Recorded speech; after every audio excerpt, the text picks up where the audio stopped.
Welcome everybody to another video of Ancient Greece Reloaded.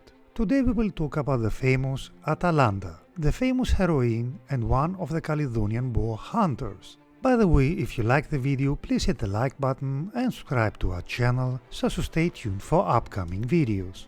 Atalanta was a famous Greek heroine and a huntress who rose to prominence, especially during the famous Calydonian Boar Hunt.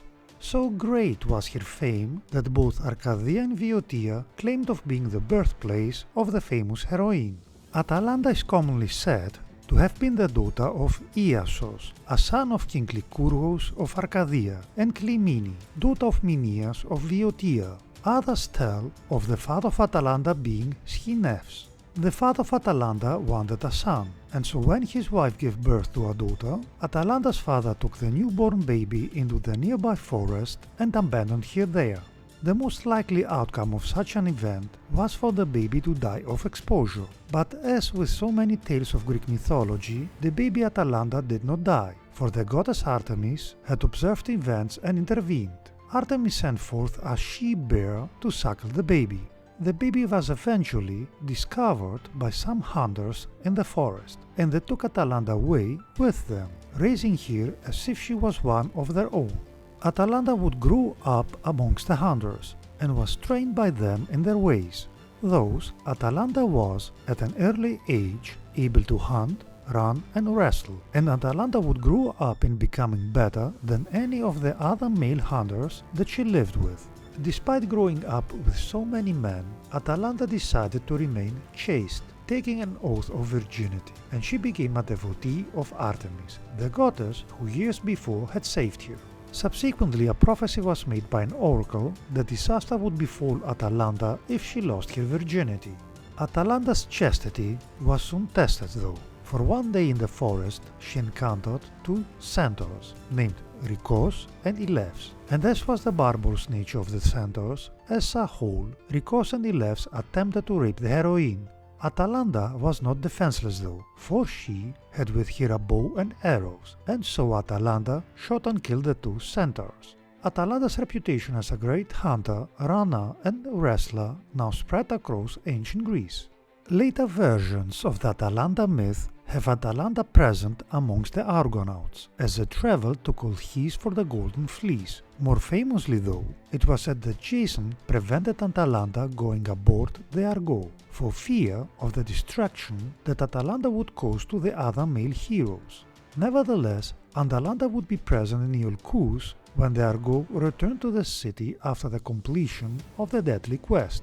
Atalanta was said to have competed in the funeral games for King Peleus, and there some say that Atalanta had bested Peleus in a wrestling bout.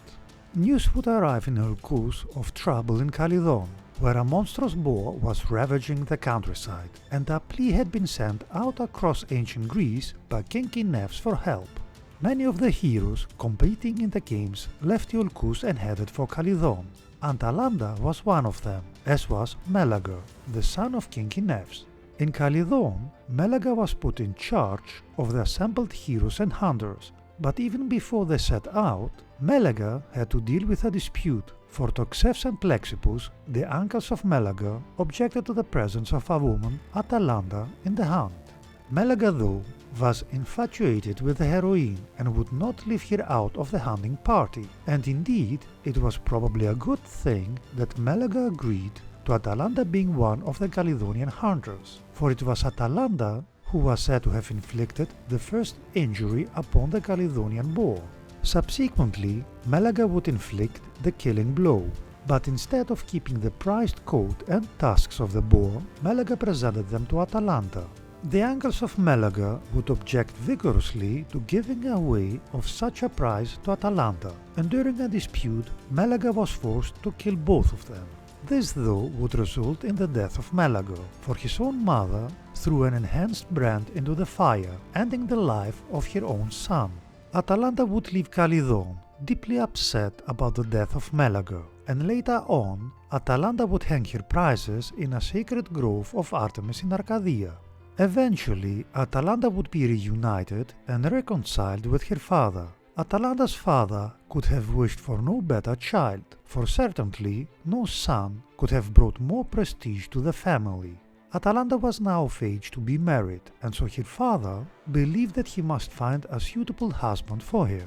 Atalanta though had no wish to retract her sacred oath, and so she came up with a plan, whereby she would only marry someone who could best her in a running race.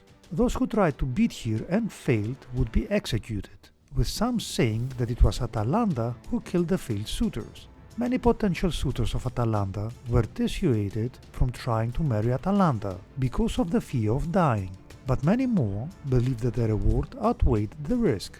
However, there was no one as fast or swift-footed as Atalanta, and so many suitors were executed. Eventually, one final suitor appeared who would try to win the hand in marriage of Atalanta. Some called this suitor Melaneon, son of Amphidamas and a cousin of Atalanta, and some named him Hippomenes, son of Megareus. In either case, the potential suitor recognized that he could not outrun Atalanta, and so he prayed to Aphrodite, the Greek goddess of beauty and love, for help. Hearing the prayer, Aphrodite decided to help the suitor and gave him 3 golden apples, presumably apples from the garden of Hera. The plan was that during the race, whenever Atalanta started to pull too far ahead, Melaneon or Hippomenes would roll the apple in front of the heroine, who would then take the time to retrieve the apple, giving Melaneon the chance to overtake Atalanta. The plan worked perfectly in the actual race, and thus, with some stratagem, Atalanta was bested by Melaneon in a running race, and the heroine was now married. In Greek mythology, few heroes lived out their lives happily, and Atalanta was no exception, for her own downfall was soon at hand.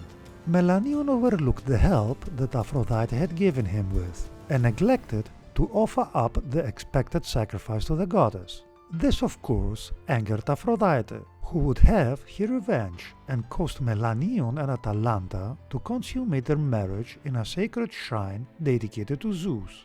Such a sacrilegious act could not go unpunished by Zeus, and so the supreme god caused Atalanta and Melaneon to be transformed into lions.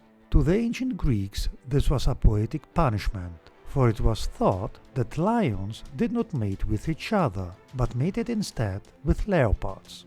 Therefore, the prophecy made years before had come true, for the loss of her virginity brought the downfall of Atalanta. Some do tell that the metamorphosis of Atalanta occurred many years after her marriage. At some point though, Atalanta had given birth to a son called Parthenopaeus. Depending on the source, the father was said to be either Meleager, the god Ares, or Melaneon, or Hippomenes. Atalanta though had abandoned her son on Mount Parthenopaeus, just as she herself had been abandoned. For the birth of a son was clear evidence that she was no longer a virgin. Parthenopaeus would be rescued by a shepherd, and later on would be a named hero in his own right, for he became one of the famed heroes of the 7 against Thebes. Let us finish with the following saying: "We live not as we wish to, but as we can." Menander. That being said, remember guys to hit the like button and to subscribe to our channel, it would help us a lot. Thanks for watching and stay tuned for upcoming videos.